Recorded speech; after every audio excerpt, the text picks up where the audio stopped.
সুপ্রিয় শিক্ষার্থী বন্ধুরা, আজকে আমরা মাইক্রোসফট ওয়ার্ডের চতুর্থ ক্লাসে আপনাদের সবাইকে স্বাগত জানাচ্ছি। মাইক্রোসফট ওয়ার্ডের এই ক্লাসে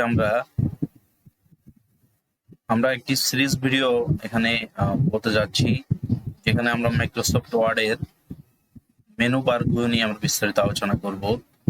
মেনুর কি কাজ এবং কোন মেনুর আন্ডারে কতগুলো সাব মেনু আছে, সে সাব মেনুগুলো কি কাজ বা কি আসে বিষয়ে বিস্তারিত আমরা এটা নিয়ে আলোচনা করব। আজকে আমরা প্রথমে হোম মেনু নিয়ে আমরা আলোচনা করব। তো সেটার জন্য আমি প্রথমে আমার মাইক্রোসফট ওয়ার্ড ওপেন করে নিই আমার পিসিতে। মাইক্রোসফট ওয়ার্ড ওপেন করার জন্য আমরা একটু অপেক্ষা করি। আচ্ছা, আমি একটা ব্ল্যাঙ্ক ডকুমেন্ট নিই। আচ্ছা,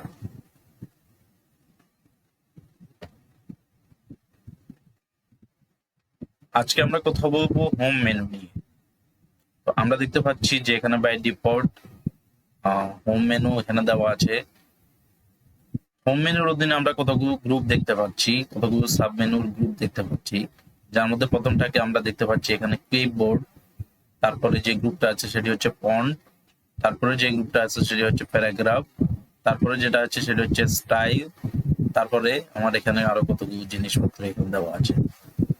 আমরা হোম মেনুর অধীনে প্রথম যে কয়েকটা জিনিস দেওয়া আছে ক্লিপবোর্ডের অন্তর্ভুক্ত যেখানে আছে, সেটার দিকে যদি একটু খেয়াল করি তাহলে আমরা দেখব এখানে দেওয়া আছে পেস্ট, কাট, কপি, ফরম্যাট, প্রিন্টার। আচ্ছা, এগুলো কোনটার কি কাজ? আমরা জানি যে কোনো কিছু কাট কপি কিভাবে করে বা পেস্ট কিভাবে করে সেটা আমরা জানি। সাপোজ আমি এখানে কিছু জিনিসপত্র লিখি।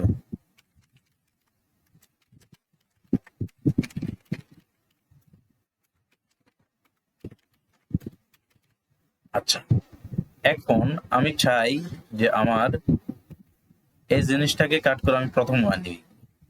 সেটার জন্য আমাকে যেটা করতে হবে, আমি যদি এই জিনিসটাকে সিলেক্ট করি তাহলে আমার এখানে, আমি আবার আপনাকে দেখে দেখাই, আমি যদি এই জিনিসটাকে সিলেক্ট করি তাহলে আপনাদের এখানে এরকম একটা বার এখানে চলে আসবে, পপ আপ উইন্ডো চলে আসবে। সে পপ আপ উইন্ডো থেকেও আপনি এখানে কাট, কপি, পেস্ট এগুলো করতে পারেন, বা এখান থেকে আপনি এটার প্রপার্টিজ গুলো চেঞ্জ করতে পারেন। তো আমি এখানে যেটা দেখাবো সেটা হচ্ছে এরকম, আমি এখানে এই শব্দটাকে কাট করে নিয়ে প্রথম লাইনে বসাবো। সেটার জন্য আমি এখানে কাটে ক্লিক করলাম। কাটে যদি ক্লিক করি, কাটে ক্লিক করলাম তাহলে দেখা যাবে যে শব্দটা আমার এখানে কাট হয়ে গেল। অর্থাৎ শব্দটা এখানে দুইটা জিনিস, একটা হচ্ছে কাট আর একটা হচ্ছে কপি। এরপর যদি আমি এখানে যদি প্রথম লাইনে গিয়ে আমার যে মাউস পয়েন্টার যেটা আছে, মাউস পয়েন্টার বা আমার যে এই পয়েন্টারটাকে আমি যদি প্রথম লাইনে গিয়ে যেখানে বসাতে চাই সেখানে গিয়ে এরপর যদি আমি এখানে পেস্টে ক্লিক করি তাহলে দেখুন শব্দটা কিন্তু আমার এখান থেকে এখানে চলে এসে বসে গেল। আচ্ছা, এবার দেখেন আমি যদি আমি এই শব্দটাকে কাট করবো, অর্থাৎ কি হলো, আমি এই শব্দটাকে কাট করে প্রথম লাইনে বসালাম। অর্থাৎ যে জিনিসটা হলো এখানে সেটা হচ্ছে এই শব্দটা পুরোপুরি এখান থেকে উঠে গিয়ে ডিলিট হয়ে গিয়ে প্রথম লাইনে গিয়ে আবার নতুন করে বসবো।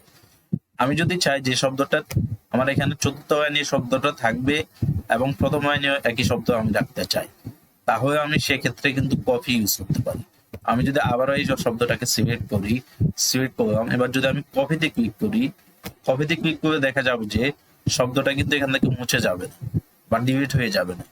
এবার যদি আমি প্রথম লাইন যাই, প্রথম লাইনে গিয়ে যদি আবার যদি একইভাবে যদি এখানে পেস্টে ক্লিক করি তাহলে দেখুন শব্দটা আমার চতুর্থ লাইনে শব্দটা আছে, প্রথম লাইনে শব্দটা আছে, অর্থাৎ দুই লাইনে আমার শব্দটাকে আমি দেখতে পাই।